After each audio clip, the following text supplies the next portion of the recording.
অধ্যায় ৩ অতীতের ক্ষত।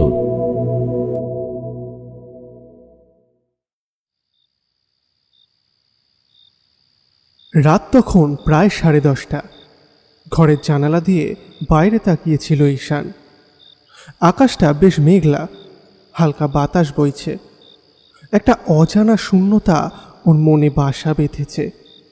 অন্বেষার সাথে সেদিনের দেখা হওয়ার পর থেকেই ওর মন যেন কোথাও গেঁথে আছে, আর ভাবতে পারছে না অন্য কিচ্ছু। মোবাইল হাতে নিয়ে অনেকবার ভাবল কল করবে কি না। শেষ পর্যন্ত আর দোনামোনা না করে ডায়াল করেই ফেলল অন্বেষার নাম্বার। অনেকবার রিং হওয়ার পর ওপাশ থেকে ধীর স্নিগ্ধ কণ্ঠে অন্বেষার গলা ভেসে এলো। এই রাত্রির বেলা ফোন, কি ব্যাপার ঈশান? ঘুম আসছে না?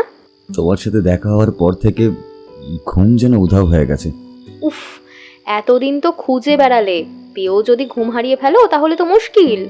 ঠিক সেজন্য না, আসলে তোমার সাথে কথা বলতে ভালো লাগে।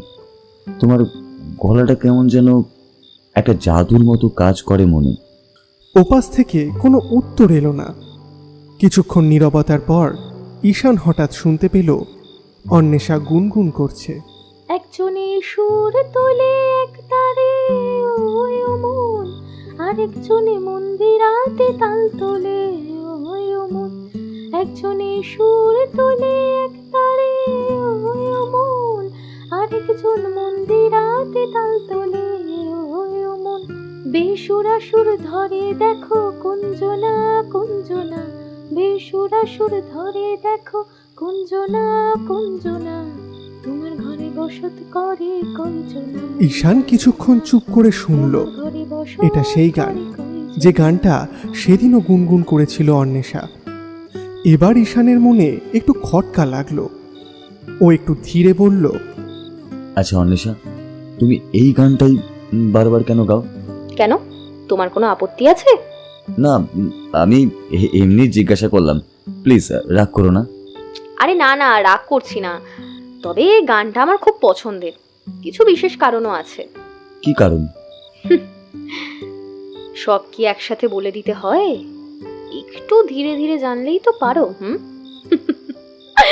ঠিক আছে, তবে একটা কথা বলো তো, ওই দিন রাতে আমার মধ্যে এমন কি দেখলে যে আমার প্রেমে পড়ে গেলে? আমি জানি না অন্বেষা, এটা প্রেম কি না, কিন্তু তোমার মাঝে একটা অদ্ভুত রহস্য আছে যা আমাকে টানছে। তোমার চোখের দিকে তাকালেই মনে হয় যেন হাজারটা গল্প লুকিয়ে আছে সেখানে, অথচ তুমি কিছুই প্রকাশ করছো না। আমি সেই গল্পগুলোকে জানতে চাই। সব গল্প জানার জন্য তৈরি তো? আমি জানি না, কিন্তু জানতে চাই। তুমি আমায় ভয় পেতে বলেছ, কিন্তু আমি ভয় পাইনি। আমি শুধু তোমাকে জানতে চাই। তোমার ছায়ার ভিতর কি আছে সেটা দেখতে চাই।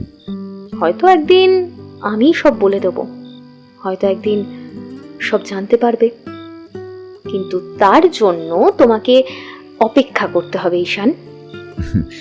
আমি অপেক্ষা করব অন্বেষা, কারণ আমি জানি তুমি আমার জীবনে অকারণে আসোনি। ধীরে ধীরে ঈশান আর অন্বেষার মধ্যে একটা অদ্ভুত টান তৈরি হয়। তারা একসঙ্গে সময় কাটাতে ভালোবাসতে শুরু করে। গঙ্গার ধারে বসে সূর্যাস্ত দেখা, কলেজ স্ট্রিটের পুরনো বইয়ের দোকানে ঘোরাফেরা, কিংবা এক কাপ চায়ের আড্ডা, সব কিছুতেই যেন একটা অনিবার্য আকর্ষণ কাজ করে। একদিন গঙ্গার ধারে বসে চুপচাপ নদীর ঢেউয়ের দিকে তাকিয়েছিল অন্বেষা। হালকা বাতাসে ওর চুল উঠছিল, আর ঈশান তাকিয়েছিল ওরই দিকে। হঠাৎ অন্বেষা দীর্ঘশ্বাস ফেলে বলল,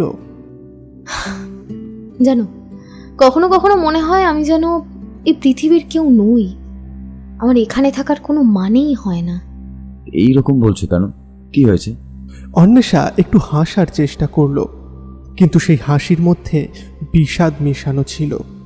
কিছুক্ষণ চুপ থেকে বলল, তুমি জানো, আমার একটা যমজ বোন ছিল, তানিশা। দেখতে একেবারে আমার মতো। ও ছিল আমার পৃথিবী, আমার সবচেয়ে কাছের মানুষ। 3 বছর আগে একটা অ্যাক্সিডেন্টে ও মারা যায়। তারপর সব কিছু বদলে গেল। তারপর? তারপর মা আর বাবা একদিন একসঙ্গে বিষ খেয়ে আত্মহত্যা করলেন। আমি শুধু দেখতে পেলাম আমার আমার পুরো পৃথিবীটা আমার চোখের সামনে ভেঙে যাচ্ছে, অথচ আমি কিছুই করতে পারলাম না। ঈশান কোনো কথা খুঁজে পেল না। কিছুক্ষণের জন্য নীরবতা নেমে এলো।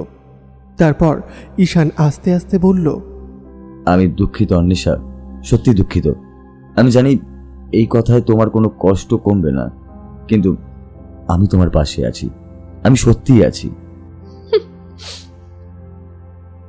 জানো, এইসব ঘটনার পর আমার আত্মীয় পরিজনেরাও একে একে দূরে সরে গেল। আমি একেবারে একা হয়ে গেলাম। এখন আমি কাউকে কাছে টানতে ভয় পাই। তুমি একা নও অন্বেষা, আমি আছি, আমি কখনো তোমাকে ছেড়ে যাব না। দিন যত এগিয়ে যেতে থাকে ওরা দুজন দুজনের আরও কাছে আসে। একদিন ভিক্টোরিয়া মেমোরিয়ালে ঘুরতে গিয়েছিল ওরা। সেদিন আকাশটা ছিল মেঘলা, বিকেলের আলোয় পুরো জায়গাটা ছিল মোহময়। ওরা একসঙ্গে হাঁটছিল, অন্বেষার মুখে সেই চিরচেনা হাসি। কিন্তু হঠাৎ করেই সে থমকে দাঁড়ালো। ঈশান, আমার এত কাছে এসো না। মানে কি বলতে চাইছো? আমার ছায়া তোমাকে গ্রাস করবে। তুমি কি সিনেমা ডায়লগ দিচ্ছ? অন্বেষা, আমি তোমাকে বুঝতে চাই, আমি জানতে চাই তোমার ভেতরে আসলে কি চলছে। তুমি এসব জানতে চাও কেন? আমাকে শান্তিতে থাকতে দাও। ও হঠাৎ করে ঈশানকে ঠেলে দূরে সরিয়ে দিল। ঈশান হতভম্ব হয়ে গেল। অন্বেষা, আমি তো শুধু তোমাকে বুঝতে চাই। অন্বেষা আর কিছু বলল না। সে দ্রুত পায়ে এগিয়ে গেল সামনে। ঈশান ওর দিকে তাকিয়ে রইল, কিন্তু আর কিছু বলল না। ও বুঝতে পারল অন্বেষার মনে গভীর ক্ষত লুকিয়ে আছে, কিন্তু সেই ক্ষতের গভীরতা ঠিক কতটা সেটা কি সে কখনো জানতে পারবে? অন্বেষা কি কিছু লুকোচ্ছে? ঈশানের মনে একের পর এক প্রশ্ন ভিড় করতে লাগলো।